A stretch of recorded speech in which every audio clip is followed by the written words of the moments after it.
কোন সাধনে পাইব আপনায় গো নবীজি, কোন সাধনে পাইব আপনায়। নবী মাতৃগর্ভে আসিয়া পিতৃহারা হইয়া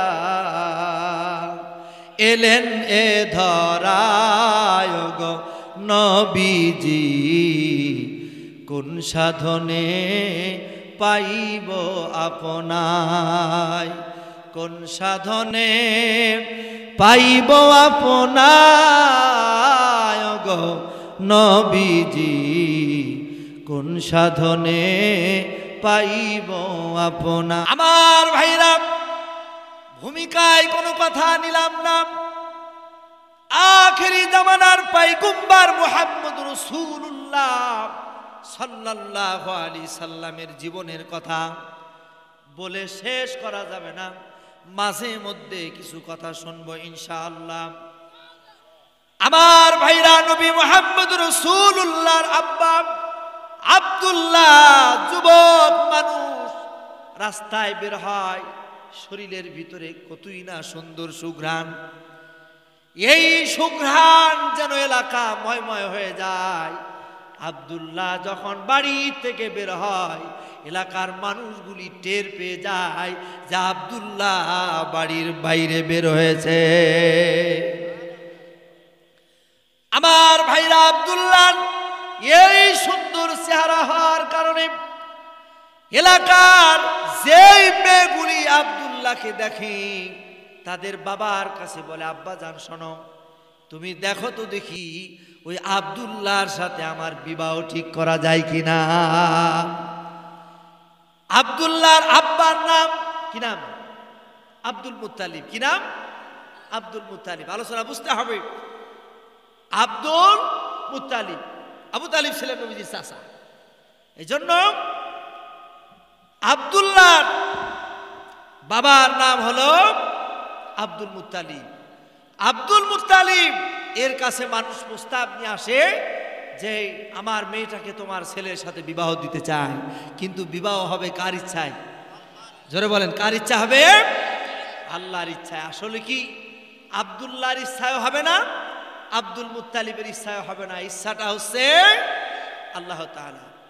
আমার ভাইরা, আব্দুল্লাহ ওই সময় আব্দুল্লাহর বাবা চারিদিক থেকে মানুষগুলি যখন তাকে বিরক্ত করতে লাগলো যে আমার মেয়েটার সাথে তোমার ছেলেটার বিবাহ দিয়ে দাও, আব্দুল্লাহর আব্বা আব্দুল্লাহ কি বলে, বাবা আব্দুল্লাহ শোনো, তুমি আজকের পর থেকে আর ঘর থেকে বের হবে না।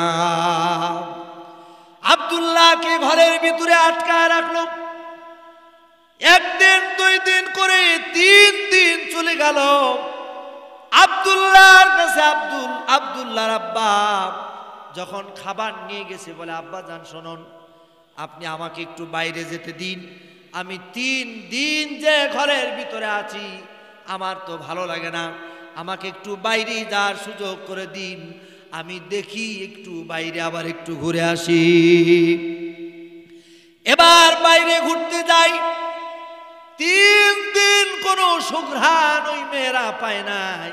আব্দুল্লাহ যখন আবার বের হয়েছে, তখন আবার ওই এলাকার মেয়েগুলি সব টের পেয়ে গেছে। বলি সুবহানাল্লাহ। আমার ভাইরা, আব্দুল্লাহ শেষ পর্যন্ত ওই সময়ের সব থেকে সেরা সুন্দরী নারী ছিল, সব থেকে সুন্দর গুণের নারী ছিল আমেনা। কি নাম? আমেনা। এই আমেনার সাথে আব্দুল মুত্তালিব তার সন্তান আব্দুল্লাহর বিবাহের ব্যবস্থা করলো। বলি সুবহানাল্লাহ। সম্মানিত ভাইরা, আমার যুবক ভাইরা শুনুন, আব্দুল্লাহর যখন আমেনার সাথে বিবাহ হলো, এই বিবাহ যখন হয়ে গেল, আব্দুল্লাহর সাথে আমেনার বাসরাত হলো। ওই যে রাত চলে গেল, সকালবেলা থেকে আব্দুল্লাহর ভিতর থেকে 2টা জিনিস হারায় গেছে। বলেন কয়টা জিনিস? আব্দুল্লাহর ভিতরে গুণ ছিল 2টা। বলেন কয়টা? 1 নম্বর হলো শরীর থেকে সুঘ্রাণ বের হতো। 2 নম্বর হলো তার ললাটের মধ্যে একটা নূর ছিল। ললাটের ভিতরে কি ছিল? নূর ছিল। এই 2টা জিনিস হারায় ফেললেন। আব্দুল্লাহ সকাল বেলায় যখন বের হয়, রাস্তার ভিতরে যখন বের হয়ে যায়, কেউ আর বলে না যে আব্দুল্লাহর শরীর থেকে সুঘ্রাণ, আর আব্দুল্লাহর ললাটের ভিতরে আলোটা আর দেখা যায় না। এই 2টা জিনিস আব্দুল্লাহর আর নেই। এবার এই সুঘ্রাণ আর এই নূর আল্লাহ রব্বুল আলামিন আমিনার মধ্যে ট্রান্সফার করে দিয়েছে। আমার ভাইরা মনোযোগ দিয়ে শুনুন, ভালো লাগবে। মুহাম্মদুর রাসূলুল্লাহ সাল্লাল্লাহু আলাইহি সাল্লাম এই পৃথিবীতে আসার এই যে ঘটনা, যখন আমিনার সাথী বাসরাত হলো আমিনার গর্ভে মুহাম্মদ, সুবহানাল্লাহ বলেন। এবার আমিনার গর্ভে মুহাম্মদ, আব্দুল্লাহ বিবাহর কিছুদিন পর বাবা তাকে ব্যবসার উদ্দেশ্যে পাঠায় দিল সিরিয়ায়, বলে ব্যবসায় চলে যাও। বাড়িতে থাকলো তার বৌমা। কিছুদিন পর শুনলেন এরকম ভাবে আব্দুল্লাহ মারা গেছে, আব্দুল্লাহ আর বেঁচে নাই। আব্দুল্লাহ কি বেঁচে নাই? আমার ভাইরা, মায়ের গর্ভে থাকতে মুহাম্মদ সাল্লাল্লাহু আলাইহি সাল্লাম বাবাকে হারিয়ে ফেললেন। তখন মুহাম্মদ সাল্লাল্লাহু আলাইহি সাল্লাম এরকম ভাবে আমিনার গর্ভে এরকম পিতাহারা হলেন মায়ের গর্ভে থাকতে। আব্দুল্লাহর কাছ থেকে আমিনা পেয়েছে কয়টা জিনিস? 2টা, ওই যে সুঘ্রাণ আর নূর, 2টা জিনিস পেয়েছেন। এখন আব্দুল্লাহ বেঁচে নাই, এলাকার সব মানুষ জেনে গেছে আব্দুল্লাহ বেঁচে নাই। আমিনা কোনো সময় একটু বাড়ির বাইরে বের হলে তার শরীর থেকে সুঘ্রাণ এলাকার ভিতরে ছড়িয়ে যেত। সুবহানাল্লাহ। মেয়ে মানুষের শরীর থেকে সুঘ্রাণ ছড়ালে কিছু মানুষ তাকে নিয়ে সমালোচনা করে, ঠিক কিনা বলেন? সমালোচনা করে।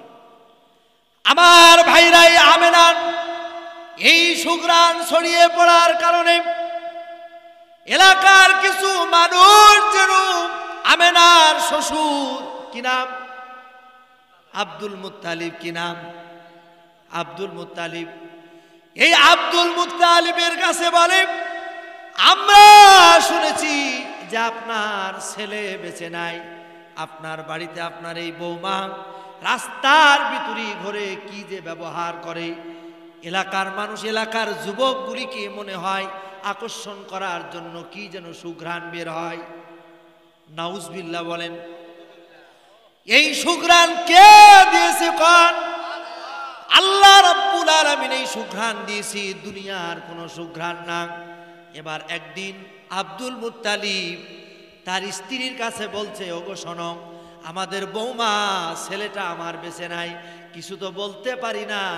শুনলাম রাস্তার ভিতরে যখন বের হয়, একটু যখন ঘুরতে যায়, শুনলাম কি যেন ব্যবহার করে, এলাকার মানুষ এই সুঘ্রাণে যেন আকর্ষিত হয়। বলি নাউজুবিল্লাহ। আমার ভাইরা,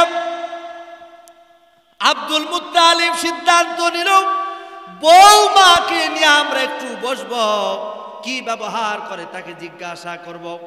এবার বৌমাকে নিয়ে বসলেন। আব্দুল মুত্তালিব খেয়াল করলেন যে এই ঘরের ভিতরে ডাকলেন, এই ঘরের মধ্যে যখন আমিনা ঢুকেছে, এই ঘরের মধ্যেও যেন সুঘ্রাণে ময়ময় হয়ে গেছে। বলি সুবহানাল্লাহ। আমার ভাইরাম, আব্দুল মুত্তালিবের স্ত্রী অর্থাৎ আমিনার শাশুড়ি বলে, বৌমা তুমি যে এই গোসলখানায় গোসল করো, ওই গোসলখানায় যখন আমি গোসল করতে যাই দেখি, আহারে তুমি গোসল করে চলে যাওয়ার পর ওই গোসলখানার মধ্যে যেন সুঘ্রাণ বের হয়। আল্লাহ রাব্বুল আলামিন নবীকে এত দামি বানাইছে, সুবহানাল্লাহ। আল্লাহ রাব্বুল আলামিন আমার নবীকে এত দামি বানাইছেন, এই জন্য আব্দুল মুত্তালিব আর কোনো কথা বললেন না। এইভাবে করে মুহাম্মদ সাল্লাল্লাহু আলাইহি সাল্লাম তিনি জন্মগ্রহণ করলেন, পৃথিবীতে আসলেন। যখন এই পৃথিবীতে আসলেন, বুখারী শরীফের ভিতরে আসছে, আমার নবীজি যখন এই পৃথিবীতে জন্মগ্রহণ করেছেন, জন্মের সাথে সাথে সারা পৃথিবীটা যেন একটা আলো দিয়েছে, বলি সুবহানাল্লাহ। আমার নবীজির নূর সারা পৃথিবীতে এই আলো পড়েছে, সুবহানাল্লাহ। এমন নবীর উম্মত আমরা। বলেন আমাদের কপাল ভালো না খারাপ? অনেক ভালো। মুহাম্মদ সাল্লাল্লাহু আলাইহি সাল্লাম আসলেন, জন্মগ্রহণ করলেন, আমেনার সন্তান প্রসব করলেন, পৃথিবী আলোকিত হল। ওই সময়ের আরবের মানুষের সন্তান যখন হতো, গ্রাম থেকে শহর, শহর থেকে গ্রামে, তার শারীরিক ফিটনেস ভালো রাখার জন্য এক সন্তানকে এরকম লালন পালনের জন্য অন্য এলাকায় মদিনায় দিয়ে দিত। মুহাম্মদ সাল্লাল্লাহু আলাইহি সাল্লাম তিনি যেই ঘরে জন্মগ্রহণ করেছেন, একেবারে গরিব মানুষ, খেজুর পাতার ছাউনি, খেজুর পাতার বেড়া, একটি ঘরের মধ্যে মুহাম্মদ সাল্লাল্লাহু আলাইহি সাল্লাম এসেছেন। কিন্তু এই ঘরটা যেন পূর্ণিমার চাঁদের ন্যায় আলোকিত হয়ে গেছে, সুবহানাল্লাহ। আমার ভাইরা, মুহাম্মদ সাল্লাল্লাহু আলাইহি সাল্লাম ওই খেজুর পাতার ঘরের মধ্যে একটা, আপনারা কি বলেন, তেনা বা নেকড়া কাপড় দিয়া জড়ায়া আমেনা এরকম ভাবে কোলে নিয়ে বসে রয়েছেন।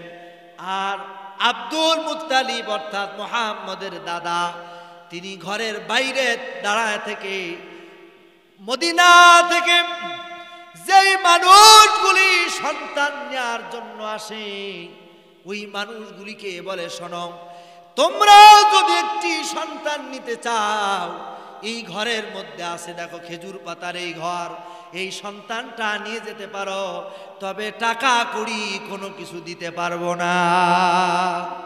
সবাই যখন আসে, ঘর দেখেই পছন্দ হয় না, আর টাকা কড়ি দিতে পারবো না যখন বলে, কেউ ওই মুহাম্মদ সাল্লাল্লাহু আলাইহি সাল্লামকে নেওয়ার জন্য ওই ঘরের ভিতরে ঢোকে না। কারণ মানুষ কি ভালো জিনিস সহজে চেনে না, কথা কন ঠিক কিনা কন? ভালো জিনিস সহজে চেনে না, কেউ নেয় না। শেষ পর্যন্ত একেবারে শেষ প্রান্তে খেয়াল করলেন যে একটা মহিলা এবং তার স্বামীকে সাথে করে নেওয়া অসুস্থ একটি গাধা, এই গাধাকে নিয়ে একজন আসতেছে, তিনাকে বলতেছে, তোমরা এই ঘরের ভিতরে একটি সন্তান আছে, নিয়ে যেতে পারো। তারা বলল, আমরা তো কোনো জায়গায় সন্তান পাই নাই। ওই মহিলার নাম কি? হালিমা। কি নাম? হালিমা। হালিমা তিনি বললেন, আমরা তো কোথাও সন্তান পাই নাই। স্বামীর সাথে পরামর্শ করে বলে, দেখো, খালি খালি ফিরে যাওয়ার চেয়ে এই ঘরের ভিতরে কি সন্তান আছে আমরা দেখি, অন্তত পক্ষে যদি পছন্দ হয় তাহলে আমরা এই সন্তান নিয়ে যাব। সুবহানাল্লাহ। আমার ভাইরা, আল্লাহ রাব্বুল আলামিন এই পৃথিবীতে যত নবী পাঠাইছেন, সব থেকে সুন্দর চেহারা দিয়া এই পৃথিবীতে আল্লাহ পাক পাঠাইছেন মুহাম্মদ সাল্লাল্লাহু আলাইহি সাল্লামকে, বলি সুবহানাল্লাহ। আমার নবীজির চেহারা এত সুন্দর, হযরতে আয়েশা সিদ্দিকা রাদিয়াল্লাহু তাআলা তিনি বলেছেন, নবীজি যখন আমার ঘরের ভিতরে আসতো, দুনিয়ার কোনো আলো লাগতো না, নবীজির চেহারার ওই আলোতে আমি আয়েশা কাঁথা সেলাই করতাম। এত সুন্দর চেহারা। নবী তোমার নূরের চেহারা একবার দেখেছে যারা, মুগ্ধ হয়েছে কত মানুষ আর পাগল বনের হরিণ, বড় যত্ন করে তোমায় বানাইছে রব্বুল আলামিন। বলেন মারহাবা। কষ্ট হচ্ছে নাকি আপনাদের? সাউন্ড বোঝা যাচ্ছে তো? আলহামদুলিল্লাহ। আমার ভাইরা, মুহাম্মদ সাল্লাল্লাহু আলাইহি সাল্লামকে দেখার জন্য হালিমাতুস সাদিয়া ঘরের ভিতরে ঢুকলেন। সুবহানাল্লাহ। হালিমা ঘরের ভিতরে ঢোকার পরে হালিমা বলছে, আমার জীবনে কোনোদিন এইরকম সুন্দর চেহারার কোন মানুষ আমি দেখি নাই। সুবহানাল্লাহ। এত সুন্দর চেহারা। হালিমা যেন আবেগ আত্মুল্য হয়ে গেছে। গাধার পিঠে চড়ে রয়েছে তার স্বামী। স্বামীকে যেন ডাক দিয়ে বলে, স্বামী গো, এই সন্তান রেখে যাওয়া যাবে না। এত সুন্দর সন্তান, এই সন্তান কোনো সাধারণ সন্তান হতে পারে না। এবার ঘরের ভিতরে ঢুকে আমেনাকে বললেন, বোন, তোমার এই সন্তানটা তুমি আমার কোলের উপরে উঠায় দাও, আমি এই সন্তান নিয়ে যাব। এবার কোলের উপরে উঠায় দিল, ঘর থেকে বের করলো। ঘর থেকে বের করার পর আকাশে সূর্যের আলো, আকাশে সূর্যের তাপ, প্রখরতা। আল্লাহ রাব্বুল আলামিন মুহাম্মদ সাল্লাল্লাহু আলাইহি সাল্লামকে যখন ঘর থেকে বের করেছে, আকাশের যেই সূর্যের তাপ, এক খণ্ড মেঘ এসে যেন মুহাম্মদের শরীরের মধ্যে ছায়া দেয়।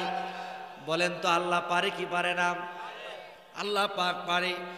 হালিমার স্বামী বলতেছি, আমি দূর থেকে এই জিনিসটা দেখতেছিলাম যে আমার স্ত্রী হালিমা যখন কোলে করে নিয়ে আসে, কিন্তু আমার স্ত্রী হালিমার শরীরের ভিতরে রোদ লাগে, কিন্তু মুহাম্মদের শরীরের ভিতরে কোনো রোদ লাগে না।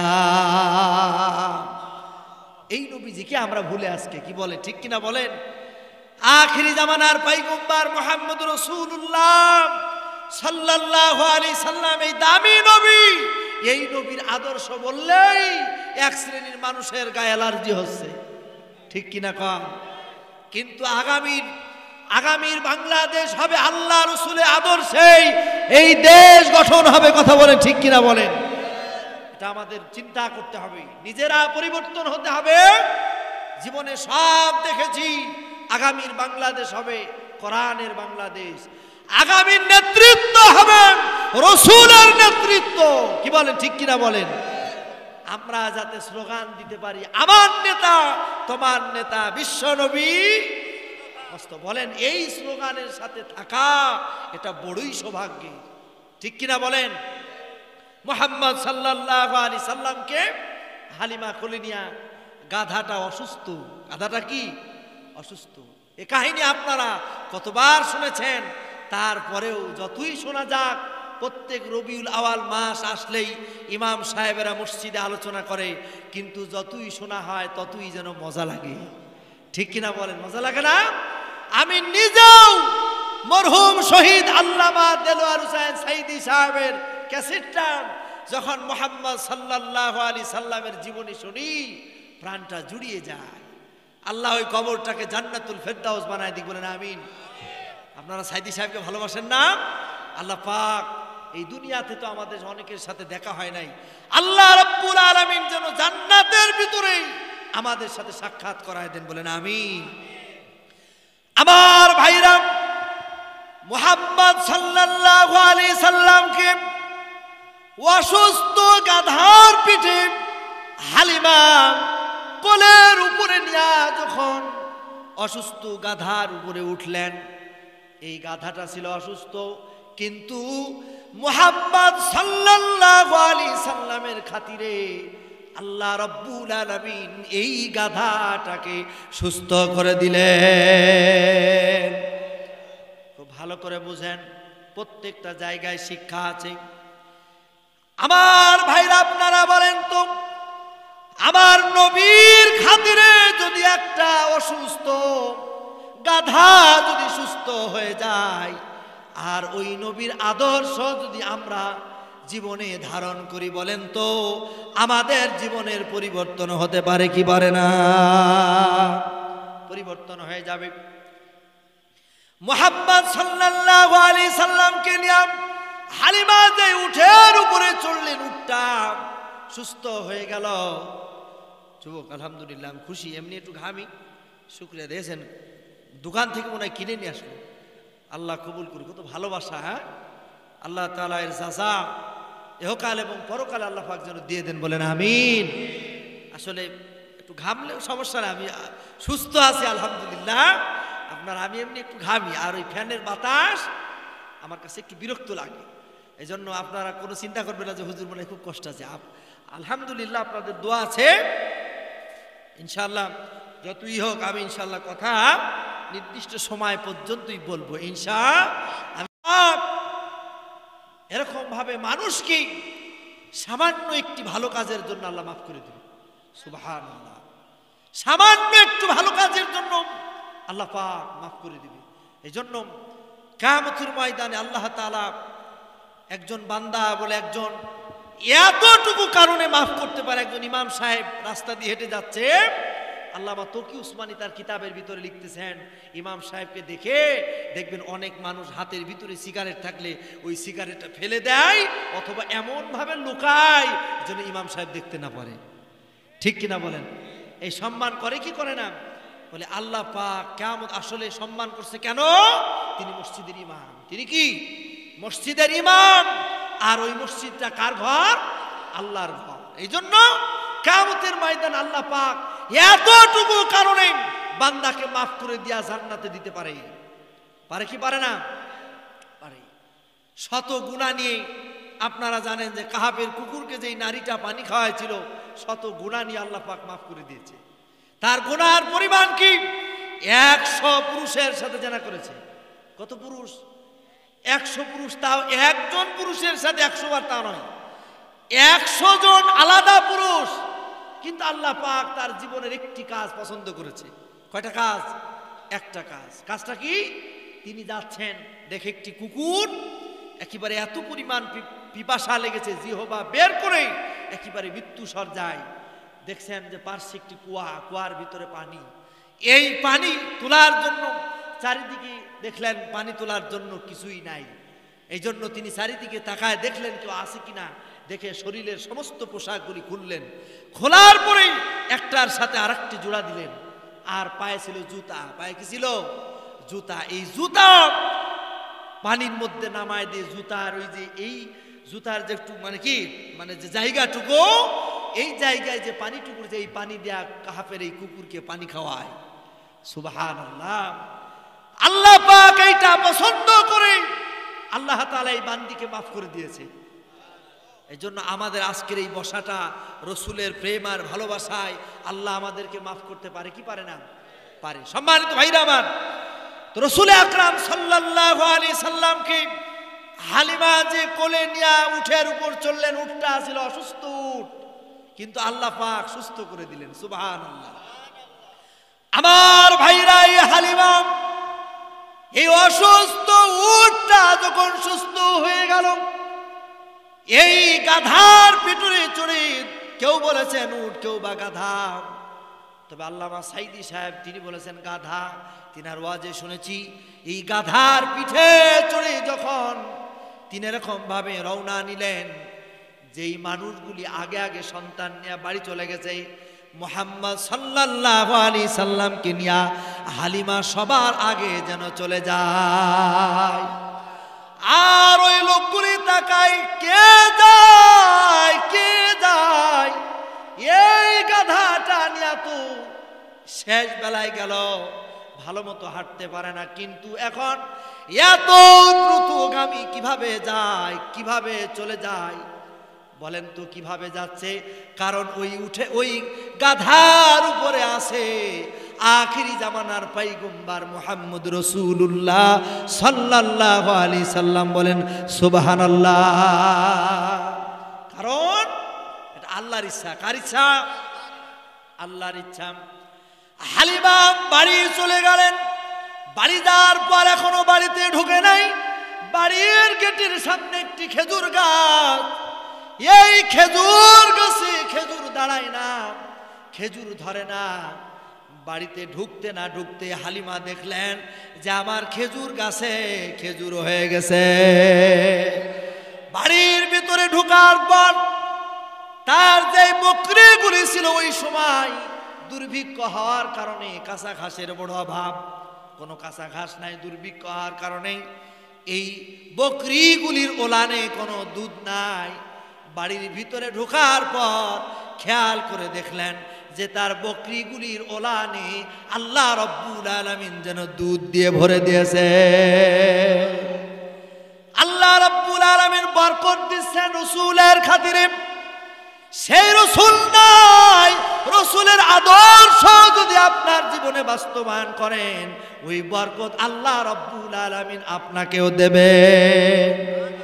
এখন বলবেন হুজুর কিভাবে রাসূলের আদর্শ বাস্তবায়ন করব? বাস্তব উদাহরণ দিই।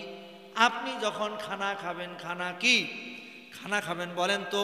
এই খানা খাওয়ার আল্লাহ রাসূলের আদর্শ আছে না নাই? আমার ভাইর একটা খানা যখন আপনার সামনে আসলো, আল্লাহ তাআলার নাম নিয়া বিসমিল্লাহি ওয়া আলা বারাকাতিল্লাহ দোয়া পড়লেন, দস্তরখানা পেড়ে খাইলেন। আল্লাহ রাব্বুল আলামিন আল্লাহ রাসূলের ওই সুন্নত পালন করার কারণে ওই খাবারের মধ্যে বরকত দিয়ে দেবেন আমার আল্লাহ। চা আমি খাইনি, চা দেখছেন, আমি আসলে যুবকেরা আমাকে ভালোবাসে আমি জানি, আল্লাহ কবুল করুক। চা নিয়ে আসতেছে, একবার টিস্যু নিয়ে আসতেছে, আলহামদুলিল্লাহ। বাজান আপনি খান, আপনি খান, চা লাগবে না। একটু জিকির করি, লা ইলাহা ইল্লাল্লাহ।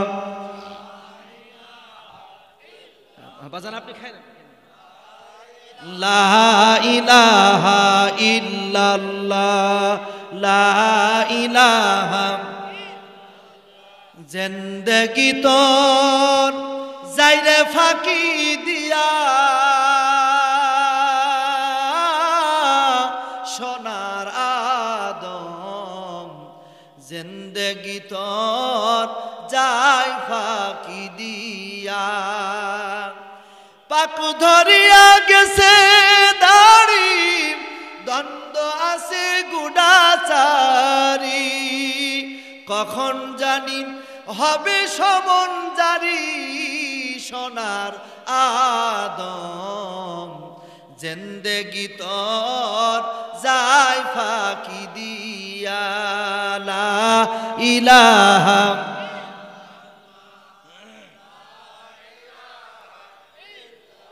লা ইলাহা ইল্লাল্লাহ, লা ইলাহা।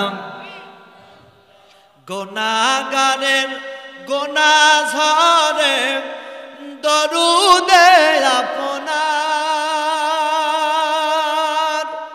গুনাহগারের গুনাহ ঝরে দরুদে আপনার, দয়া করে তারাইবেন উম্মত গুনাহগার নবীজি। লা ইলাহা জোরে লা ইলাহা ইল্লাল্লাহ, লা ইলাহা। মক্কা ছেড়ে গেলেন নবীজি মদিনায়, মক্কা ছেড়ে গেলেন নবীজি মদিনায়। মায়ের দেশের দিকে নবীজি ফিরে ফিরে চান নবীজি। লা ইলাহা লা ইলাহা ইল্লাল্লাহ, লা ইলাহা লা ইলাহা ইল্লাল্লাহ মুহাম্মাদুর রাসূলুল্লাহ সাল্লাল্লাহু আলাইহি সাল্লাম। সম্মানিত ভাইরা আমার, যে কথা বলছিলাম মনোযোগ আছে আপনাদের? ইনশাআল্লাহ আল্লাহ পাক আমার যে যুবক ভাই চা নিয়ে আসলো, আমি দোয়া করি আল্লাহ পাক তাকে নেক হায়াত, হায়াতে তৈয়বা দান করুক। লেখাপড়া করলে আল্লাহ পাক জ্ঞান শক্তি বাড়ায় দিক, বলেন আমিন। সম্মানিত ভাইরা আমার, আমরা বসেছি, আমাদের লাভ আছে, আজকে লাভ আছে না?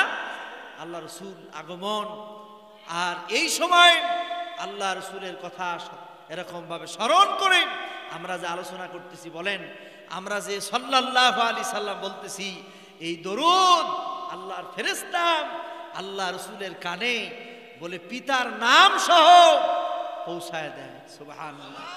যেন আমরা আল্লাহ রাসূল সাল্লাল্লাহু আলাইহি সাল্লামের যে কথা বলতেছি, আল্লাহ পাক যেন কিয়ামতের ময়দানে এই মজলিসটার খাতির আল্লাহ পাক যেন আমাদেরকে মাফ করে দেন।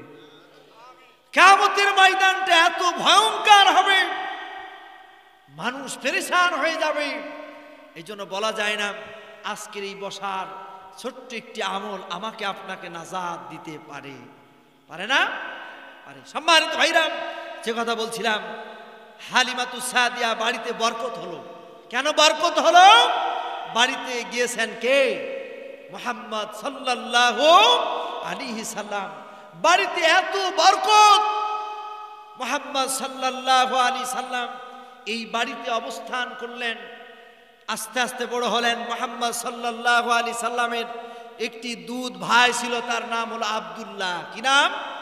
আব্দুল্লাহ। হালিমা বলছে, আমি মুহাম্মদকে যখন দুধ পান করাতাম, তিনি আমার ডান স্তন পান করত, বাম স্তন। আমি চেষ্টা করেছি কিন্তু খাওয়াতে পারি নাই, এই জন্যই খাই নাই। মুহাম্মদ সাল্লাল্লাহু আলাইহি সাল্লাম তার দুধ ভাই আব্দুল্লাহর জন্য রেখে দিতেন। সুবহানাল্লাহ। তার মানে কি? মায়ের কোল থেকেই মানুষের অধিকার বুঝিয়ে দিয়েছে। সুবহানাল্লাহ। আর আমরা দুনিয়ায় এত নিব খারাপ, অনেক বাবা আছে যে তার সম্পত্তিগুলি সব ছেলের নামে দিয়ে দেয়, মেয়েকে দেয় না। আছে না নাই? এলাকা আছে নাকি এরকম সমস্যা? আবার শুধু তাই নয়, অনেক বাবারা আছে ভালো সম্পদগুলি ছেলেকে দেয় আর ওই মধ্যে মাঠে মেয়ে। ঠিক কিনা কন? অথচ রাসূল বলেছেন, বাবা যদি একটি লবণের যে পাত্রকে কি বলেন? লবণদানি। লবণ, এই লবণদানিতে যদি সামান্য একটু লবণও রেখে যায়, এই লবণের মধ্যে বোনের হক থাকলে বোনকে ফিরিয়ে দিতে হবে। এজন্য রাসূল আকরাম সাল্লাল্লাহু আলাইহি সাল্লাম ভাইয়ের হক নষ্ট করে নাই। সুবহানাল্লাহ। আমার ভাইরা, মুহাম্মদ সাল্লাল্লাহু আলাইহি সাল্লামের জীবনী শেষ করা সম্ভব হবে না। নবী মুহাম্মদ রাসূলুল্লাহ সাল্লাল্লাহু আলাইহি সাল্লাম হালিমার বাড়িতে ভাবে করে 4 বছর যখন হয়ে গেল, বলেন কয় বছর? 4 বছর যখন হয়ে গেল, তিনি এই 4 বছর পর চিন্তা করলেন, অনেক দিন তো রাখলাম, তার মায়ের কাছে এই সন্তান ফিরে দেওয়া দরকার। কিন্তু হালিমা চিন্তা করে, এই সন্তান আমার বাড়িতে যতদিন থাকবে আমার বড় লাভ। সুবহানাল্লাহ। আমার ভাইরা, হালিমা যেন এই সন্তান দিতে চায় না। হালিমা এই সন্তানটা আরো কিছুদিন রাখার জন্য তিনি আবার মক্কায় আসলেন, আমেনার কাছে অনুমতি চাইলেন। বোন রে, তুমি যদি আমাকে একটু অনুমতি দাও, তোমার এই সন্তানটা আমি আরো কিছুদিন লালন পালন করব। আমেনা চিন্তা করলেন, আমার এই সন্তানটা হালিমার কাছে খুব যত্ন আর ভালোবাসার মধ্য দিয়ে আছে। তখন আমেনা বলছে, বোন ঠিক আছে, আমার সন্তানকে তুমি আরো কিছুদিন রাখো, অনুমতি দিলাম। অনুমতি নিয়ে চলে গেলেন হালিমাতুস সাদিয়ার বাড়িতে। 4 বছর যখন অতিবাহিত হয়ে যখন 5 বছর বা 6 বছরের কাছাকাছি, এমন সময় আল্লাহ পাক ফেরেশতা পাঠাইছেন। মুহাম্মদ তার দুধ ভাই আব্দুল্লাহকে নিয়ে একটু খেলতে গিয়েছেন। এমন সময় আল্লাহ পাক একজন ফেরেশতা পাঠায় দিয়েছেন। যাও, ফেরেশতা পাঠায় দিয়া মুহাম্মদ সাল্লাল্লাহু আলাইহি সাল্লামের শরীরটা ওপেন হার্ট সার্জারি করেছেন। বলি সুবহানাল্লাহ। মুহাম্মদকে নিয়ে এই বুকের উপর দিয়ে ফেলে, এই বুকটা ফেলে শরীরের ভিতরে অঙ্গ প্রত্যঙ্গগুলি বের করে যেই পাত্রের মধ্যে রাখে, এই পাত্রটা ছিল স্বর্ণের পাত্র। দুধ ভাই আব্দুল্লাহ বলছে, আমি বড় ভয় পেয়ে গেলাম। কিন্তু তাকে তার বুকটা ছিঁড়ে ফেলা হলো। এরপরে আবার তার শরীরের ভিতরে, শরীরের অঙ্গগুলি তার ভিতরে ঢুকায় দিয়ে সেলাই করে দিল। এই সংবাদ যখন বাড়িতে চলে আসলাম, বাড়িতে আসার পর আমি আমার মারে বললাম, আমার মা মুহাম্মদ সাল্লাল্লাহু আলাইহি সাল্লামের জামাটা খুলে বুকের দিকে লক্ষ্য করলেন। হালিমা বলছে, আমি বুকের দিকে লক্ষ্য করে দেখলাম এই বুকটা যে কেটে এরকম ভাবে তার শরীরে অঙ্গ প্রত্যঙ্গ বের করেছে, এই বুকের মধ্যে কাটা দাগ দেখা যায়। হালিমার ভিতরে ভয় তৈরি হয়ে গেল, কি জানি কি হয়ে যায়। তিনি চিন্তা করলেন যে না, অন্যের সন্তান আমি এভাবে রাখবো না, যদি কোনো অঘটন ঘটে যায় কি জবাব দেব আমি ওই আমেনার কাছে, কি জবাব দেব। এই জন্য যখন কিছুদিন রাখলেন, তারপরে যখন 6 বছর পূর্ণ হলো, বলেন কয় বছর? 6 বছর যখন পূর্ণ হয়ে গেল, হালিমা এই সন্তানটাকে আমেনার কাছে ফিরায় দিলেন।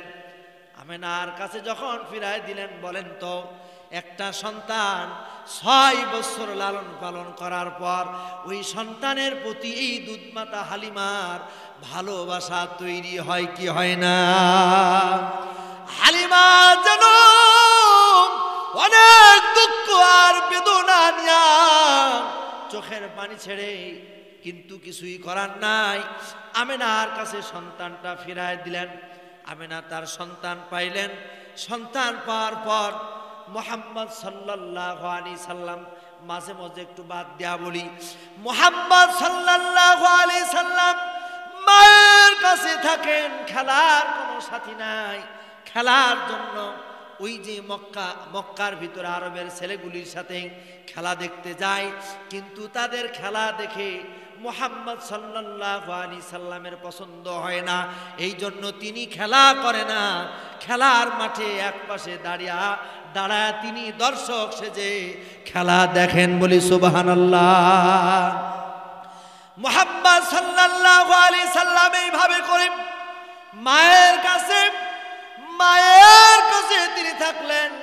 আর ওই যে খেলার মাঠে প্রতিদিন যায়, হঠাৎ করে একদিন মুহাম্মদের তার দিলের ভিতরে চিন্তা হলো, হারে প্রতিদিন যখন সন্ধ্যা হয়ে যায়, এই সন্ধ্যার সময় দেখে এই সন্তানগুলি খেলা করে, আর এই সন্তানগুলিকে নেওয়ার জন্য তার বাবারা এসে নাম ধরে ধরে ডাকে, আর কোলের উপরে উঠায় নাই, কপালে চুম্বন দেয়, আদর দেয়ার ভালোবাসা দেয়া এই সন্তানগুলি নিয়ে যায়। কিন্তু আমার বাবা তো কোনো দিন আমাকে নেওয়ার জন্য আসে না। সন্ধ্যা লেগে গেছে, বাড়িতে যায় না। এদিকে আমেনার টেনশন, সন্ধ্যা লেগে গেল কিন্তু এখনো মুহাম্মদ আসলো না। কি হলো আজকে মুহাম্মদের? হালিমা ঘর থেকে বের হওয়ার পর খোঁজে খোঁজে ওই খেলার মাঠে গেলেন। খেলার মাঠে যাওয়ার পর দেখলেন চিন্তাগ্রস্ত মনটা, মুখটা মলিন হয়ে একেবারেই এক মাঠের কর্নারে বসে রয়েছে। মা যে হেঁটে হেঁটে তার কাছে গিয়েছে, নিজে টেরও পায় নাই। মা যখন মুহাম্মদের ওই মাথার উপরে হাত দেয়, দেখে মা, তখন মা কি বলে, ও মা, মা গো, তোমার কাছে আমি জানতে চাই মা, ও মা, কোনদিন আমার বাবা আমাকে নিতে আসে নাই মা, বলো তো দেখি মা, আমার বাবা কোথায়? আমার বাবাকে দেখতে বড় ইচ্ছা হয়।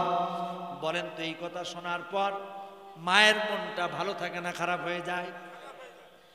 যখন সন্তান এই কথা বলে, আমিনার স্বামীর কথা মনে পড়ে, মনের অজান্তেই চোখের গোড়া দিয়ে পানি বের হয়ে যায়। মুহাম্মদকে যেন বুঝতেই দেয় না, পানিটা যেন মুছে ফেলে। মুহাম্মদকে বলে, ও বাবা মুহাম্মদ, চলো বাড়ি চলে যাই, তোমাকে তোমার বাবার সাথে সাক্ষাৎ করার জন্য নিয়ে যাব। এবার বাড়ি চলে আসলেন। বাড়ি চলে আসার পর আমেনার শ্বশুর, কি নাম? আব্দুল মুত্তালিব, আমেনার শ্বশুর আব্দুল মুত্তালিব কি বলে, আব্বাজান আপনার কাছে অনুমতি চাই, আপনার নাতি ছেলে আপনার ছেলের সাথে দেখা করতে চায়। দাদাও কথা শুনে যেন কলিজা ফেটে কান্না চলে আসতেছে। দাদার মনটাও একেবারে মলিন, মুখটা যেন মলিন হয়ে গেল, কারণ দাদাও নাতিকে বড়ই ভালোবাসতেন। বলি সুবহানাল্লাহ। দাদা নাতির ভালোবাসা আছে না নাই? আছে, কিন্তু দুঃখ লাগে এই দাদা দাদি নানা নানি এরা ছোট্ট কালে দেখবেন মা কাজ নিয়ে ব্যস্ত থাকে, কোলে নিয়া রাস্তায় রাস্তায় এখানে ওখানে নিয়ে বেড়ায় দাদা অথবা দাদি। ঠিক কিনা বলেন? ঠিক না? শুধু তাই নয়, মা যদি কোনো সময় নাতি ছেলেকে যদি একটু রাগ করে মারে, দাদা বলে খবরদার আমার সামনে আমার নাতি ছেলেকে মারতে পারবো না। এরকম দাদা আছে না নাই? মারতে দেয় না। কিন্তু দুঃখ লাগে ওই সময় এই নাতি ছেলে মিলে যখন বড় হয়ে যায়, দাদার সাথে মায়ের সাথে একতা হয়ে ঝগড়া করে। কি বলেন, আছে না নাই? দাদাকে আর দেখতে পারে না। অথচ এই দাদার কাছে টাকা নাই, এরপরেও দোকানে যাওয়ার পর কোনো আরজি করলে বাকি হলেও নিয়ে দিয়েছে। এই ছিল দাদা। এই জন্য দাদা দাদির হক আদায় করবেন, খুশি হবেন কে? আল্লাহ পাক। নাতি ছেলে পেলে দাদারে ভুলে যায়। মুহাম্মদ সাল্লাল্লাহু আলাইহি সাল্লামের দাদা আব্দুল মুত্তালিবের মনটা খারাপ হয়ে গেল। আব্দুল মুত্তালিব তার বৌমাকে বলল, বৌমা আমি তোমাকে অনুমতি দিয়ে দিলাম, তুমি এরকম ভাবে তুমি তোমার আমার ছেলের কবরটা জিয়ারত করতে যাবে, অনুমতি দিয়ে দিলাম, তবে একা যাবে না, উম্মে আইমানকে সাথে করে নিয়ে যাবে, একা তুমি যাবে না। পরের দিন মুহাম্মদ সাল্লাল্লাহু আলাইহি সাল্লাম, আমেনা এবং উম্মে আইমান তিনজন মানুষ রওনা দিল মদিনার দিকে। তার ওই যে মুহাম্মদ সাল্লাল্লাহু আলাইহি সাল্লামের বাবার কবরটা জিয়ারত করার জন্য বাড়ির থেকে বেরোলেন। কয়জন? তিনজন। বলেন তো সাথে আছেন কে? মুহাম্মদ সাল্লাল্লাহু আলাইহি সাল্লাম। মুহাম্মদ সাল্লাল্লাহু আলাইহি সাল্লাম যে রাস্তা দিয়ে যায়, ওই রাস্তাও যেন ধন্য হয়ে যায়। সুবহানাল্লাহ। আমার ভাইরা একটু খেয়াল করুন, আমেনা যখন এই মুহাম্মদকে নিয়ে এরকম ভাবে ওই যে আব্দুল্লাহর কবরের পাশে যখন পৌঁছায় যায়, আমেনা বলে, বাবা মুহাম্মদ, আমি অনেকবার এসেছি তোমার বাবার এই কবরটা জিয়ারত করতে, কিন্তু কোনদিন আমার সাথে একটা কথা বলে নাই। বাবা মুহাম্মদ, তুমি ডেকে দেখো তোমার বাবা কোনো জবাব দেয় কিনা। মুহাম্মদ সাল্লাল্লাহু আলাইহি সাল্লাম যেন তার বাবাকে ডাক দেয়, আর এই ডাকের প্রতিধ্বনি যেন আকাশ বাতাস যেন ভারী হয়ে যায়। মুহাম্মদ সাল্লাল্লাহু আলাইহি সাল্লামের কান্না, এই শব্দ একজন পাদ্রীর কানে যায়। এই পাদ্রী কান্নার আওয়াজটা খোঁজে আর চিন্তা করে এই কান্নার সুর তো তাওরাত কিতাবের ভিতরে পড়েছি, এই কান্নার সুর হবে আখেরি জামানার পয়গম্বর মুহাম্মদ সাল্লাল্লাহু আলাইহি সাল্লামের। পাদ্রী এই কান্নার আওয়াজ শুনে চারিদিকে খোঁজে, কোথা থেকে এই কান্নার আওয়াজ শুনে যায়, ছুটে চলে এসেছে। আসার পর উম্মে আইমান কি ডাক দি বলে, এই বালকটা কে? বলে এই বালকের নাম হলো মুহাম্মদ। সুবহানাল্লাহ বলেন। এই বালকের নাম বলে মুহাম্মদ। বলে এই বালকের আব্বার নাম কি? বলে আব্দুল্লাহ। বলে বালকের নামেরও মিল, আবার বাবার নামেও মিল। সুবহানাল্লাহ। এরপরে উম্মে আইমান কি বলে, তুমি যদি একটু অনুমতি দাও তাহলে এই বালকটার আমি একটু তার পোশাকটা দিয়ে আমি এই দুই গর্দানের মাঝখানে পিছন সাইডটা একটু দেখব, মানে এই যে দুই গর্দান এর মাঝখানে পিছন সাইড একটু দেখব, কারণ এই পাদ্রী কিতাবের ভিতরে পড়েছে যে এই দুই গর্দানের এই মাঝখানে মোহরে নবুয়তের সিলমোহর থাকবে। আমার ভাইরা, উম্মে আইমান বলল, ঠিক আছে আপনি দেখুন। কি দেখবেন? আপনি দেখুন মুহাম্মদ সাল্লাল্লাহু আলাইহি সাল্লাম পিছনের দিকে যখন এই দৃশ্য দেখল, যে পিছনে এরকম ভাবে এই গর্দানের মাঝখানে মোহরে নবুয়তের সিলমোহর, সুবহানাল্লাহ। এই পাদ্রী আমেনা আর উম্মে আইমান কি বলে, তোমরা তাড়াতাড়ি করে ফিরে যাও, আর এখানে থাকতে পারবে না। কারণ ইহুদিরা যদি জানতে পারে তাহলে এই সন্তানকে জিন্দা বাঁচায় রাখবে না। সুবহানাল্লাহ বলেন। দে দে পাল তুলে দে মাঝি, হেলা করিস না, ছেড়ে দে নৌকা মাঝি, যাব মদিনায়। ঠিকই না? মদিনায় যেতে ইচ্ছা হয় না? আল্লাহ কবুল করুক, বলে না আমি একটু জিকির করি, লা ইলাহা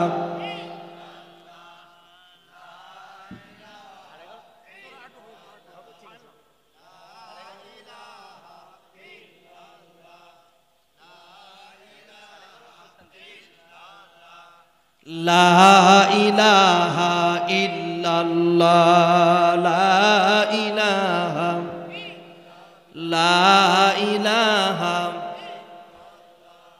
লা ইলাহা ইল্লাল্লাহ, লা ইলাহা, লা ইলাহা ইল্লাল্লাহ মুহাম্মাদুর রাসূলুল্লাহ সাল্লাল্লাহু আলাইহি সাল্লাম। বিরক্ত হচ্ছেন আপনারা? আমরা এমন নবীর কথা শুনতেছি, কিয়ামতের ময়দানে তার সুপারিশ ছাড়া জান্নাতে যেতে পারবো না। সুবহানাল্লাহ। আহা, সুপারিশের কথা শুনলেই মুহাম্মদ সাল্লাল্লাহু আলাইহি সাল্লাম, তিনি যে আমাদের জন্য রহমত। ফাঁকে সব কথা বলতে পারবো না, একটি কথা বলি, মুহাম্মদ সাল্লাল্লাহু আলাইহি সাল্লাম কিয়ামতের ময়দানে এই আমাদের জন্য, উম্মতের জন্য সিজদায় পড়বে। সুবহানাল্লাহ। সিজদায় পড়ার পরে আল্লাহ পাক যখন রাসূলকে বলবো, হাবিব তুই মাথা উঠাও, আল্লাহ রাসূল মাথা উঠাবেন। নবী মুহাম্মদ সাল্লাল্লাহু আলাইহি সাল্লাম মাথা উঠানোর সাথে সাথেই নবীর সাথে পিছনে ওই মানুষগুলি মাথা উঠাতে পারবে যেই মানুষগুলি দুনিয়ার মধ্যে রাসূলের আনুগত্য করেছে। সুবহানাল্লাহ। আল্লাহ রাসূল, আল্লাহ এবং রাসূলের আনুগত্য করেছেন, ওদের চেহারার ভিতরে গুররুম মুহাজ্জিলিন, সূর্যের মতো আলো হয়ে যাবে তার চেহারায়। রাসূল আকরাম সাল্লাল্লাহু আলাইহি সাল্লাম এই চেহারাগুলি দেখে দেখে এরকম ভাবে জান্নাতে দিয়ে দেবে।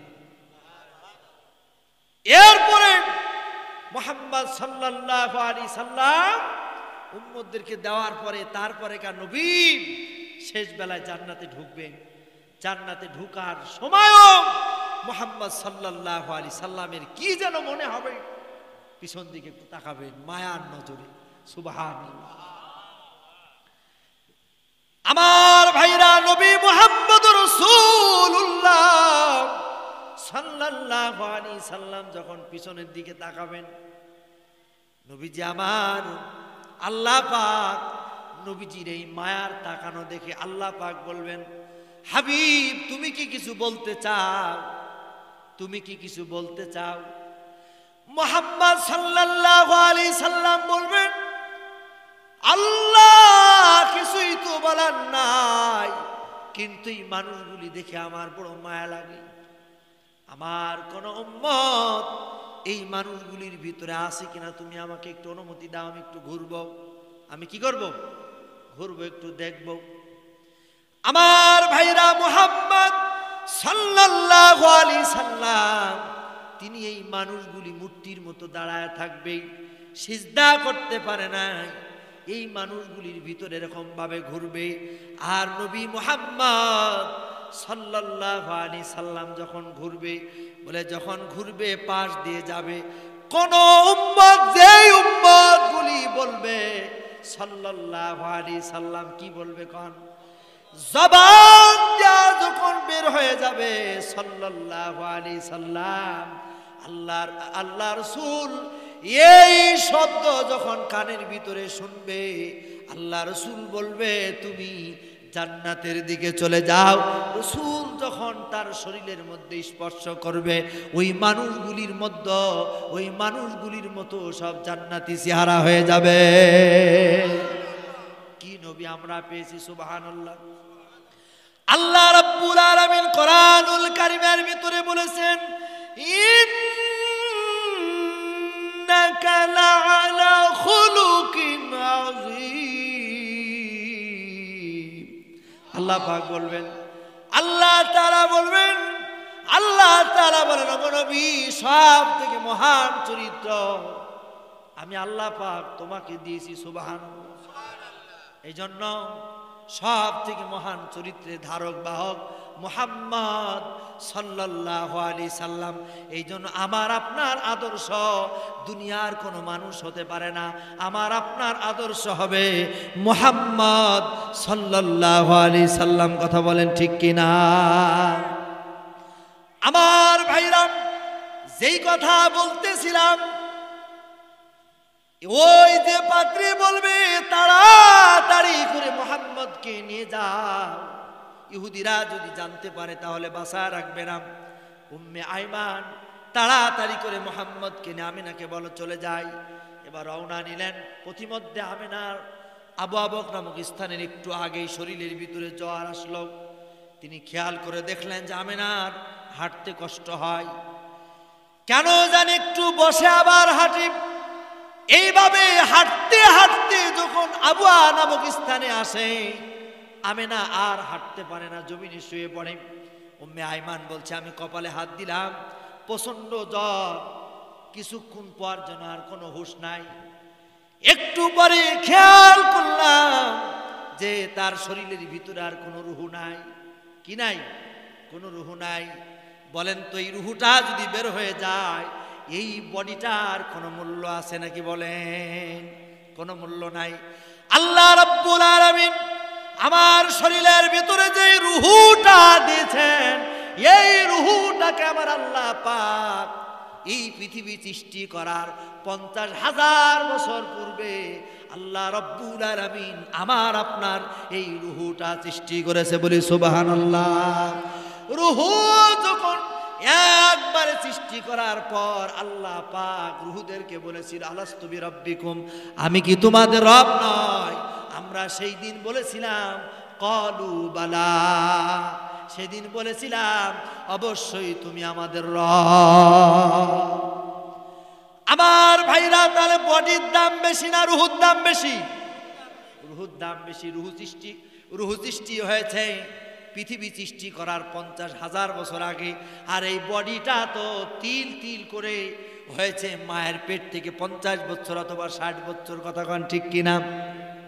আমার ভাইরা, অথচ এই বডিটার ভিতরে যদি কোনো জায়গায় আঘাত লাগে, এই বডিটার ভিতরে কোনো জায়গায় যদি একটু ভেঙে যায়, এটা জোড়া লাগানোর জন্য ব্যান্ডেজ করি আমরা। কথা কন ঠিক কিনা? যদি হাতটা ভেঙে যায়, হাতটা ঠিক করার জন্য আমরা ব্যান্ডেজ লাগাই দিই। অথচ এই বডির কোনো দাম নাই। এই বডি কবরে যখন চলে যাবে সব পচে যাবে। কথা কন ঠিক কিনা? পচে যাবে কি পচে যাবে না? কবরের ভিতর একদিন যাওয়া লাগবে কি লাগবে না? কবর জায়গা ভালো নয়, কবর জায়গা ভালো নয়। আমার ভাইরা, ওই কবরের ভিতরে আপনার এই লাশটা যখন রাখবি, পোকা মাকড়ে আপনার এই লাশটা খেয়ে ফেলবে, কিন্তু আপনার রুহু খেতে পারবে না। পারবে না কি কন? রুহু খেতে পারবে না। মানুষ যখন মারা যায় আমরা তো মনে করি ও একেবারে মরে গেছে। না, মানুষ মরে না, রুহুটা মরে না, শুধুমাত্র বডি মরে। বডি কি? বডিটা মরে যায়, কিন্তু রুহুটা মরে না। মরে না। হাসন বাজার গান শুনেছিলাম, কে বলে মানুষ মরো, মানুষ মরিলে পারে বিচার হবে কার? কে বলে মানুষ মরণ? ঠিক কিনা? মানুষ মরে না।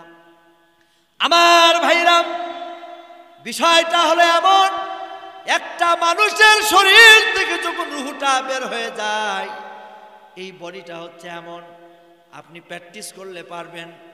আপনি যদি চোখ দুইটা বন্ধ করেন, ঘুমায় পড়বেন, মনে মনে চিন্তা করেন আমার রুহটা বের হয়ে গেছে। আমার শরীরে কেউ যদি আঘাত করে, আমার শরীরটা যদি এক জায়গায় থেকে আর এক জায়গায় নেয়, রুহটা বের করে নিয়েছে। এই জন্য আমার বডির কোনো অংশে আর কোনো ক্ষমতা নাই, হাত নড়াতে পারি না, পা নড়াতে পারি না। এই জন্য এই রুহুটার যত্ন নেওয়া দরকার আছে না নাই? এই রুহুর খাদ্য দিতে হবে, শুধু বডির খাদ্য দিলে হবে না। কি বলেন? আমরা তো বডির খাদ্য দিই, কিন্তু রুহুর খাদ্য দিই না। রুহুর খাদ্য কি? এই যে আপনারা বসে আছেন, এটাও কিন্তু রুহুর খাদ্য, ঠিক কিনা? ভালো লাগে না? এগুলা শুনতে ভালো লাগে না? এটা রুহুর খাদ্য। আমার ভাইরা, হিংসা থেকে বেঁচে থাকা, এটা রুহুর খাদ্য। হালাল হারাম বেঁচে চলা, এটা রুহুর খাদ্য।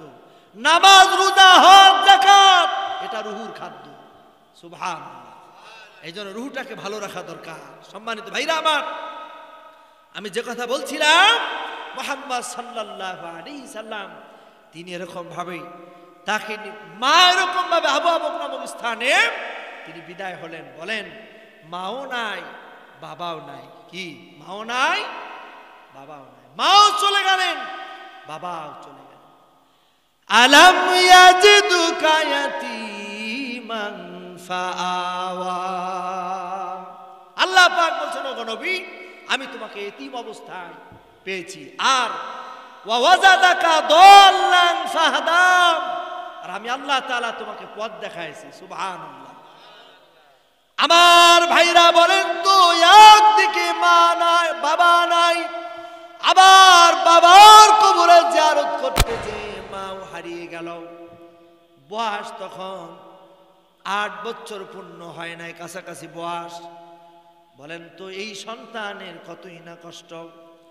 উম্মে আইমান এই হালিমাকে খুব দ্রুত ওই মরুভূমির ভিতরে আবু বকর নামক স্থানে দাফনের ব্যবস্থা করলেন। মুহাম্মদকে নিয়ে তাড়াতাড়ি করে বাড়িতে চলে আসলেন। এদিকে বাড়িতে আছে দাদা। কে বলেন? দাদা। এই দাদা একবার বাড়ির ভিতরে ঢুকে আবার একবার বের হয়, কখন আমার নাতি ছেলে আসবে। সুবহানাল্লাহ। এভাবে করে পতার বাড়ি দেখতে দেখতে উম্মে আইমান মুহাম্মদ সাল্লাল্লাহু আলাইহি সাল্লামকে নিয়ে দূর থেকে লক্ষ্য করলেন দাদা যে মুহাম্মদ আসতেছে। এবার খেয়াল করলেন, গিয়েছি 3 জন, আসতেছে 2 জন। এবার উম্মে আইমান কাছাকাছি আসার পরে দাদা যখন কাছাকাছি হয়েছে, মুহাম্মদ সাল্লাল্লাহু আলাইহি সাল্লাম দৌড়ে যে দাদার চেপে ধরেছে, দাদাকে চেপে ধরেছে, হাউমাউ হাউমাউ করে কান্দে। আর উম্মে আইমানকে জিজ্ঞাসা করে, উম্মে আইমান রে, আমার নাতি ছেলের কি হয়েছে, কান্না করে কেন? আর বলো তো দেখি আমার বৌমা কোথায়? উম্মে আইমান যেন কথা বলতে পারে না, মাথাটা ছাপড়া বলে। মুহাম্মাদের মার শরীরের ভিতরে এত পরিমাণ জ্বর আসলো, জ্বর। তার মা দুনিয়া থেকে বিদায় হয়ে গেল। দাদা এই কথা শোনার পর মুহাম্মদকে বুকের ভিতরে নিয়ে আরো কান্দে। আহারে মুহাম্মদ, তুমি দাদা, তুমি এরকম ভাবে মাও হারালে, বাবাও হারালে। দাদা যেন কোলের মধ্যে জড়ায়া বলে, মুহাম্মদ আমি যতদিন আছি বাবা তুমি চিন্তা করবা না। মুহাম্মদ শোনো, তোমার দাদা বেঁচে আছে, তুমি চিন্তা করবা না। আমি যতদিন বেঁচে আছি আমি তোমাকে আমার কাছে রেখে দিব বলি সুবহানাল্লাহ। আমার ভাই আব্দুল মুত্তালিব ওই সময়ের ভিতরে লিডার ছিল। ওই সময় তিনি সমাজপতি লিডার। তিনি যেই জায়গায় বসতো সাধারণ কোনো মানুষ ওই জায়গায় বসতে পারতো না, ওই জায়গায় সাধারণ মানুষ যেতে পারতো না। কিন্তু মুহাম্মদ ওই জায়গায় দাদার সাথে বসতো। অন্য মানুষ বিরক্ত হতো, অন্য মানুষ যেন বলতো এই জায়গায় বসা যাবে না। আর আব্দুল মুত্তালিব তার দলের লোকগুলিকে বলতো, শোনো আমার নাতি ছেলে মুহাম্মদ আমার আসনে বসবে, তোমরা কেউ কিছু বলবা না। ও আমার দলের লোকেরা শোনো, আমার এই নাতি ছেলেটার বাবাও নাই মাও না। আমার ভাইরা, মুহাম্মদ সাল্লাল্লাহু আলাইহি সাল্লাম দাদার কাছে থাকতে লাগলেন। বয়স যখন 8 বছর পূর্ণ হয়ে গেল, দাদা অসুস্থ হয়ে গেল। কি হলো? দাদা অসুস্থ হয়ে গেল। দাদা যখন অসুস্থ হলো, দাদা তার ছেলে আবু তালিবকে ডাক দিল। ছেলের নাম কি কন? আর একটি ছেলের নাম হলো আবু তালিবকে ডাক দিল। আবু তালিবকে ডাক দিয়া অসুস্থ দাদা আবু তালিবকে ডাক দিয়া আবু তালিবের হাতটা চেপে ধরল। আবু তালিব হচ্ছেন মুহাম্মদ সাল্লাল্লাহু আলাইহি সাল্লামের চাচা। মুহাম্মদের কি চাচা। হাতটা চেপে ধরলেন। হাত চেপে ধরে বললেন, এ আবু তালিব শোন, আমি যতদিন ছিলাম মুহাম্মদকে কেউ কিছু বলতে পারে নাই, তোমার হাতে উঠায় দিয়ে গেলাম। যতদিন এই মুহাম্মদ তোমার কাছে থাকবে, এই মুহাম্মদকে তুমি নিরাপত্তা দিবা। আর এই মুহাম্মদকে তোমার হাতে উঠায় দিয়ে গেলাম, খবরদার আমার এতিম নাতি ছেলেটাকে তুমি কষ্ট দিবা না। সুবহানাল্লাহ বলেন। দাদাও চলে গেল, তাহলে মাও নাই, বাবাও নাই, দাদাও নাই। কার কাছে এখন অবস্থান? চাচার কাছে। বলেন কার কাছে অবস্থান? চাচা। আমার ভাইরা, এই চাচা কোন সময় তার বাড়িতে মুহাম্মদকে একা ফেলে যেতেন না। কারণ মুহাম্মদ চিন্তা করতেন, আবু তালিব চিন্তা করতেন, আমি যদি মুহাম্মদকে একা বাড়িতে রেখে যাই, বলা যায় না আমার বউ কি, আমার বউ বলা যায় না মুহাম্মদের সাথে খারাপ ব্যবহার করতে পারে। কারণ দেখবেন অনেক বাবার কি বলবে, একটা সন্তান থাকলে ওই বাবা যদি আর একটা বিয়ে করে, ওই মা দেখবেন এই সৎ এই সন্তানকে দেখতে পারে না। জোরে বলেন আছে না নাই? আছে না? এরকম আছে না? আছে, দেখবেন দেখতে পারে না। আবার চাষির কাছে রেখে যাবে, বলা যায় না চাষি তার প্রতি অত্যাচার করতে পারে, তার প্রতি খারাপ ব্যবহার করতে পারে। কারণ মেয়ে মানুষ বোঝে বেশি নাকি? মেয়ে মানুষ, মহিলারা আছে নাকি? ওরে বাবা, যা কোথায় করছে? আশেপাশে বসে শুনতেছে। যাক আলহামদুলিল্লাহ, মেয়ে মানুষের মাথায় একটু বুদ্ধি বেশি। ওই যে একটা গল্পের কথা মনে হয়, ওই এক গ্রামের একজন জেলে মানে মাছ ধরার কাজ করে। কি করে? মাছ। একটা মাছ ধরেছে, সুন্দর একটা মাছ বাদশার বাড়িতে নিয়ে গেছে। মেয়ে মানুষের কথা এই কথাটা বলতেছে। বাদশার বাড়িতে নিয়ে গেছে মাছটা হাদিয়া দেওয়ার জন্য। হাদিয়া বোঝেন তো? নেতাদেরকে হাদিয়া দেয় না? নেতাদেরকে হাদিয়া বোঝেন না? কত হাদিয়া দেখেন না? গরু হাদিয়া দেয় কুরবানির সময়, কয় 10 লাখ টাকার গরু অমুক নেতাকে দেবে, অথচ ফকিরকে ভিক্ষা দেয় না। কি বলেন, ঠিক কিনা কর? High high high. আবার একজন স্বর্ণ দিয়ে, কি বলবো আর ওইটুকু আর বলছি না, বানাইছে স্বর্ণ দিয়ে, কয় আসলেই তাকে দেবে। নাউজুবিল্লাহ। তো হাদিয়া নিয়ে গেছে একটা মাছ, বড় মাছ হাদিয়া নিয়ে গেছে বাদশার দরবারে, রাজার দরবারে নিয়ে গেছে। রাজা মাছ পেয়ে খুব খুশি। খুশি হয়ে রাজা এই জেলের হাতে 500 টাকা উপহার দিয়েছে। মানে এটা দেখেছে ওর বউ। কে দেখেছে? বউ। এখন বউ দেখার পরে রাজাকে, মানে রানী আর কি, রানী বলছে যে তুমি কি পাগল? এই মাছটা 100-200 টাকা দিলেই তো হয়, 500 টাকা দিলে, তার মানে 500 টাকা যে দিয়েছে রানীর সহ্য হচ্ছে না। ঠিক কিনা বলে? আছে না এরকম? সহ্য হচ্ছে না। আমার ভাইরাম, তো এখন বউ বলছে তোমাকে এই 500 টাকা ওকে দেওয়া যাবে না, ডাকো, টাকা ঘুরাই দিতে হবে, ওকে 100-200 টাকা দিলেই হবে। এখন রাজা বলছে আমি টাকা দিয়ে দিয়েছি, কিভাবে ঘুরত নেব? ঘুরত নিয়ে কি যাই? তো মেয়ে মানুষ বোঝেন না, কয় ঘুরত নেওয়ার বুদ্ধি আছে। মেয়ে লোকের 18টা রূপ ধারণ করতে পারে। কয়টা রূপ? 18টা। আপনার সাথে খুব ভালো, চিল্লাইলেই আপনার বিপদ। ঠিক কিনা কর? তো কসে ওকে ডাক দাও। ডাক দিয়ে বলো যে মাছ, এই মাছটা ছেলে মাছ না মেয়ে মাছ? যদি ও বলে ছেলে মাছ, তুমি করবা আমি ছেলে মাছ খাইনি, মেয়ে মাছ নেব। আর যদি বলে মেয়ে মাছ, তাহলে বলবা যে আমি মেয়ে মাছ খাইনি, ছেলে মাছ নেব। তাহলে আর মাছ নেওয়া হলো না, মাছ ফেরত দিবার টাকা ফেরত নেবা। কথা বোঝেন নাই? এবার ডাক দিয়েছে, ডাক দেওয়ার পরে আসলে জেলেও খুব চালাক, খুব চালাক। আসার পরে জিজ্ঞাসা করে, জেলে তুমি যে মাছ দিলে, আচ্ছা বলো তো এই মাছ ছেলে মাছ না মেয়ে মাছ? জেলে খুব চালাক, কয় হুজুর এই মাছটা হচ্ছে ছেলেও না মেয়েও না, হিজলে। রাজা এই কথা শোনার পর চিন্তা করলে তো জবর জ্ঞানী, উনি খুশি হয়ে আরো 500 টাকা দিয়েছে। কারণ বউ খুশি না বেজার?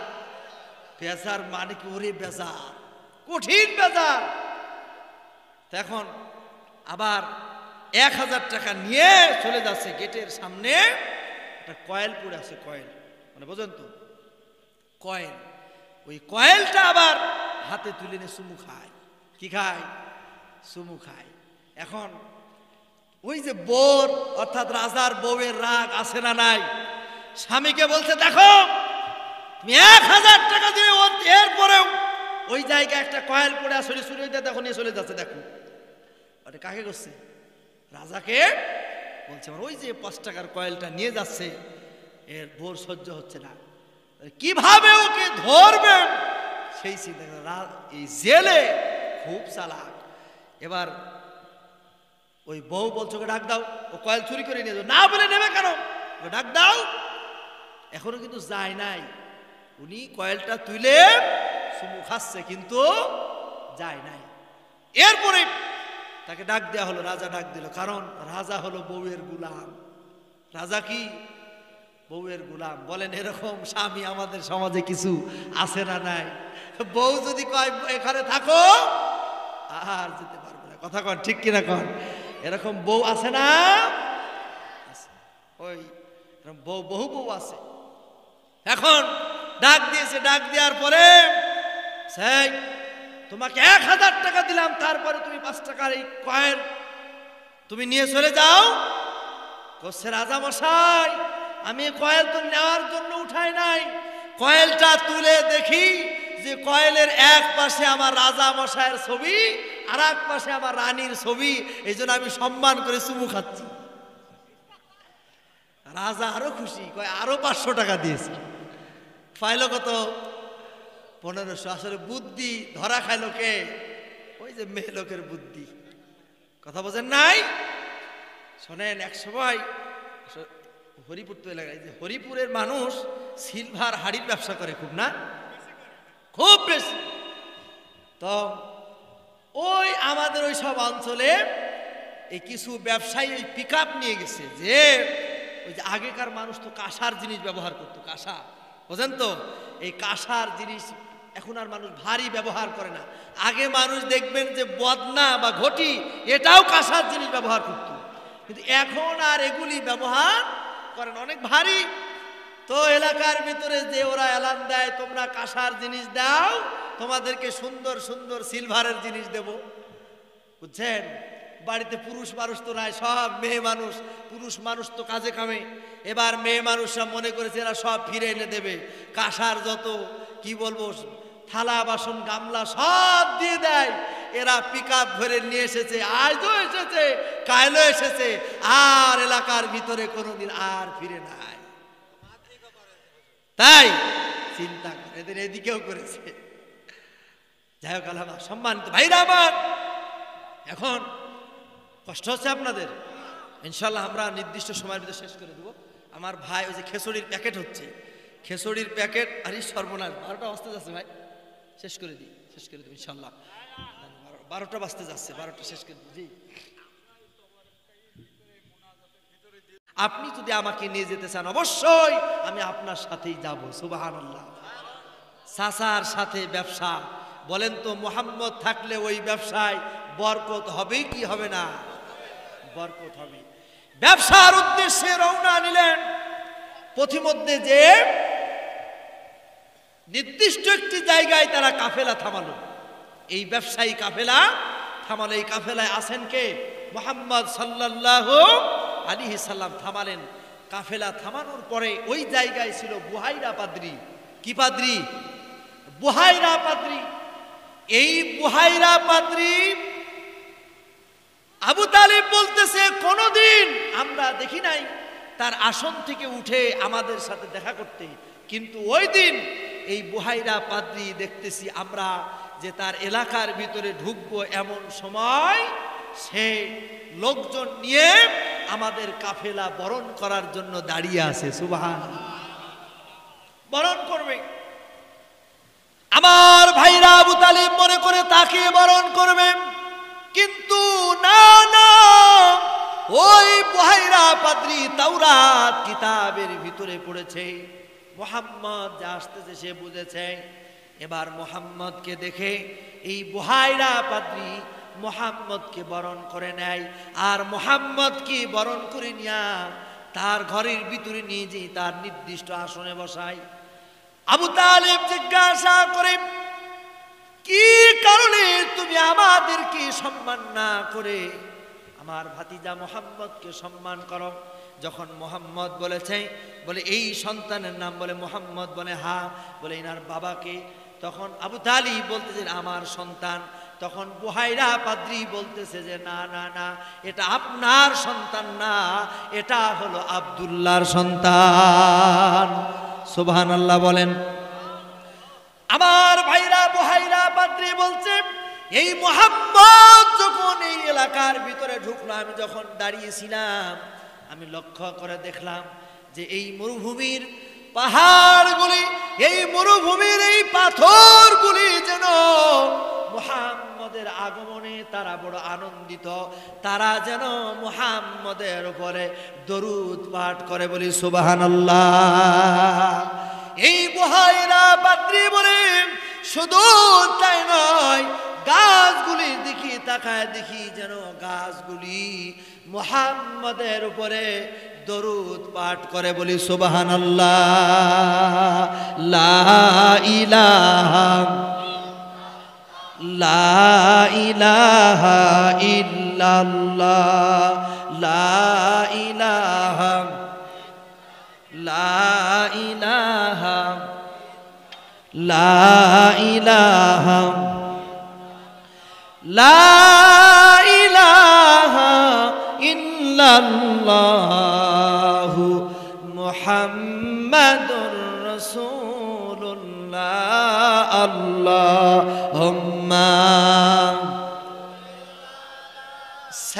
সাইয়্যিদিনা বুল, তোমাকে চিনতে করিনি ভুল, হে রাসূল তোমাকে চিনতে করিনি ভুল।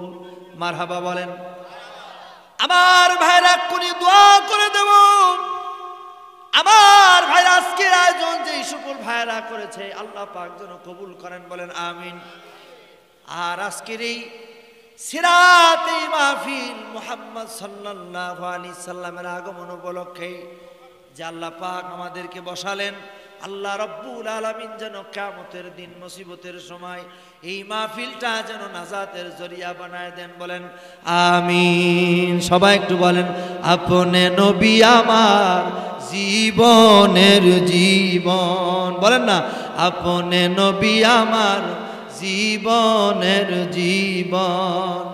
কয় আমাতে নাই আমি যাহা কিছু তুমি, এই কি তোমার পীড়িতের রীতি গো নবীজি, আপনি নবী আমার জীবনের জীবন, আপনি নবী আমার জীবনের জীবন।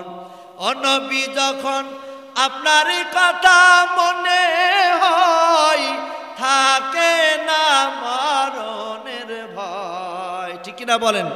আপনার প্রেমে মরতে ইচ্ছে হয় গো নবীজি, আপনি নবী আমার জীবনের জীবন, আপনে নবী আমার জীবন সাথী, আপনে নবী আমার কবরের বাতি, আপনে নবী আমার জীবনের জীবন। আলহামদুলিল্লাহ, আল্লাহ যেন কবুল করেন, বলেন আমিন। এক্ষুনি দোয়া হবে ইনশাআল্লাহ। আমরা সকলেই দোয়াকে সামনে রেখে ইস্তিগফার সহ সূরা ফাতিহা পড়ব একবার, সূরাতুল ইখলাস পড়ব 3 বার।